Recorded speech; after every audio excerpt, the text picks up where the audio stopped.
the funeral, you be thinking like, that's what I'm gonna do, you know?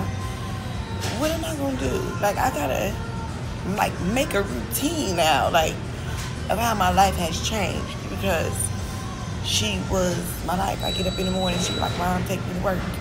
And then I take her to work, and then she called me like, Mom, come get me from work. And then she be like, well, let's go out to eat, or let's go to the park, or, and then with her not being there, you like, now, what am I gonna do?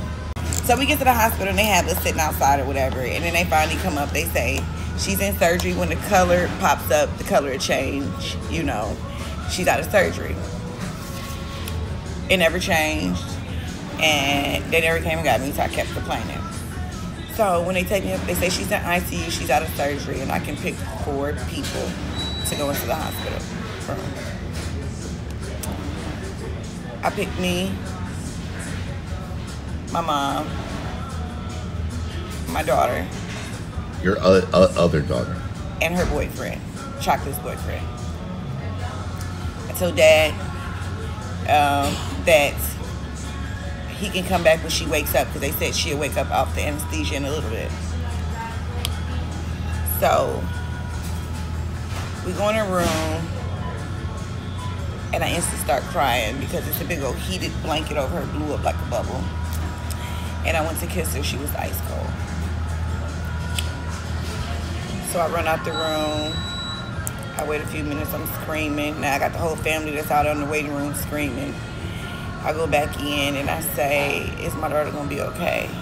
She said, yeah, when she wakes up. I say, is my daughter breathing on her own? She said, yes, the machines is helping her. I said, so if I snatch these machines off of her, will she be breathing? She said no. The next morning, a doctor, it was a group of doctors that came in and told me that she was gone. She was gone. The brain had no activity. The brain had too many strokes because the blood clots went to the brain, and the brain just had too many strokes. So I was numb. I couldn't feel. I couldn't eat. I don't know. It's a mother's, like, it's just something that a mother never think that they will have to do. And then to sit there and tell my other kids, like, your sister's not coming home, you know.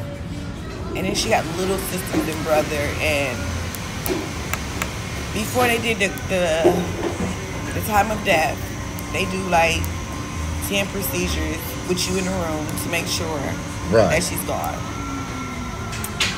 Before they got to the last one, I had recorded a video of her daughter. I think I still got it. And she was like, I love you, Mommy. I love you. And before they did the last one, I was like, wait a second. I'm like, can I do something? And they was like, sure, yeah, you can. And I played the video for about 3 minutes.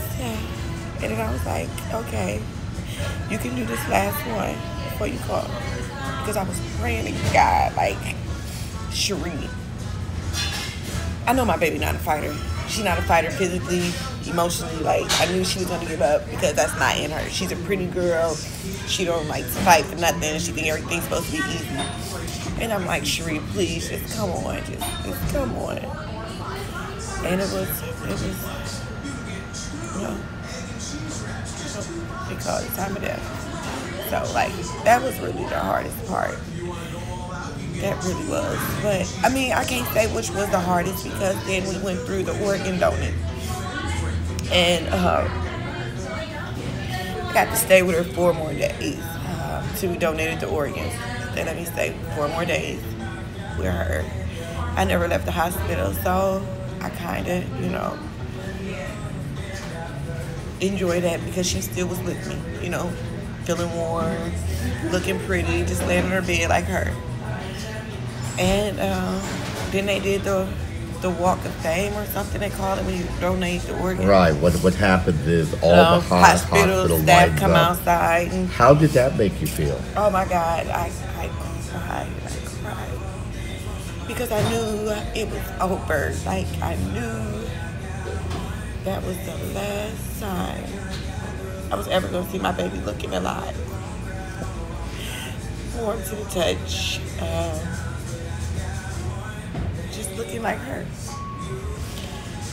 And when they took her on the elevator and they was like, you can't go no more, I passed out. My brother picked me up and carried me in the bathroom, and they was putting cold water on me, like, and I went home. And I had everybody following me, and I was like, lock the door. I don't want to be bothered. That was the first night I slept. Was giving her organs to folks a way of having her live on? Because you now know, while you don't know who. I mean, it was a way, but I didn't think of it like that. I let my daughter make that decision, my older daughter. And we talked about it because that's Charee just nice. And she likes to help people. And if she's not using it, she'll give it away. And like, that was the best thing we could have did. Like, did something that she wanted to do. It's crazy, the things that you don't remember. And like, I used to have a good memory. You asked me something that happened last week, I'd be like, I don't know, I don't remember. Like, I can't read. You know, it's kind of hard. Like, not only do you lose your child, you lose yourself. Because you start losing the ability to do things. You start losing the, like, to stay focused sometimes, to do normal things. Like, when something so tragic like that happens in your life, you just start losing pieces, and it's hard to get them back. I don't even know how to describe it, but you just start losing pieces of yourself. I know it'll get better because there's days where I can cope with it a little better, you know. And but it's days like yesterday, like something hit hard, and I cried for hours. So, but it is getting better, you know. And I know my daughter, she'll be like, Mom, stop. It's gonna be okay.